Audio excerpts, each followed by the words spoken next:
Dina iki kita kabeh nglelimbang lelakoning manungsa kang setya tuhu ora wedi getih ngadepi pasiksan nandhang sangsara nganti tumeka seda sinawit. Piyambakipun ya kuwi ora liya Gusti Yesus junjungan kita kabeh. Panjenengane lila legawa nyorohake jiwa kang nggo dosa lan kang kita sandang. Ora ana tresna kang luwi pangorbanan jiwa raga kanggo sapadha-padha. Mbok menawa awake dhewe kabeh nganggep menawa pangorbaning Sang Kristus kang sinalib kuwi wis jamak lumrahe. Awit panjenengane kuwi putraning Allah kang kagungan panguwasa ngadepi kuwi kabeh. Kanthi nglelimbang sangsara dalem Gusti Yesus iki ing pangajap kita kabeh bakal nyumurupi menawa panjenengane manungsa lumrah kang uga kagungan rasa sakit lan nalongso rikala ditinggalake kanca rewangi. Panjenengane uga kagungan rasa isin duka lan wedi rikala diina dianiaya lan didadekake pangewan-ewan. Sumangga kita sami nglelimbang sangsara dalem Sri Yesus.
Kanjeng Rama Haneng kula ati ajrih sanget ngadepi kawontenan menika.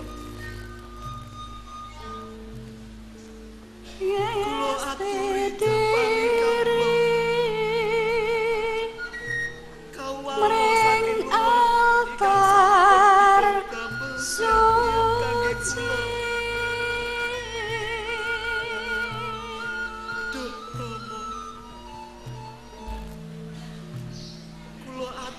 mirengaken putra dalem Masa kuwaos panjenengan dalem menika tanpa masuk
Kanjeng Rama,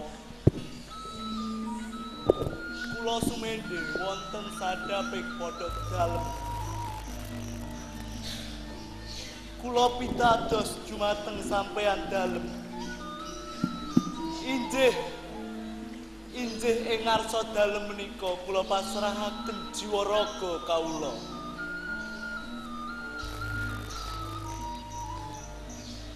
Kanjeng Rama, karsa dalem kalampahana.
Oh, iki sing aran Yesus saka Nazaret.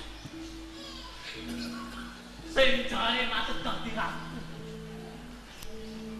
Layan dadi ratu. Andik dununge kraton. Lan sapa sesuk sapa? Putu ratu. Dheweke tukang kayu. Tukang kayu ratu. Piye kok? Sapa musuh? Kok meneng wae. Aku takut. Apa bener kowe ku Mesias? Kowe dibandang rene. Margo duwe kaluputang tumrap agama. Yo. Kabeh wis dak ulangake ing bait suci. Yen ora percaya, kowe bisa takon karo wong-wong sing dek rikala semana nyumurupi. Wong ra duwe tata krama. Apa ngono kuwi cara matur marang aku? Yen kabeh ucapanku kuwi salah, coba duduno endi dununge kang salah. Nanging menawa bener, Yo gini, aku kok piloro. Yo, cukup. Coba maju. Sopo sing dek rikala semono nyuwun kopi. Enggal tak satun. Keparenga matur. Yo. Kula nyumurupi tiyang menika saged nambani tiyang ingkang sakit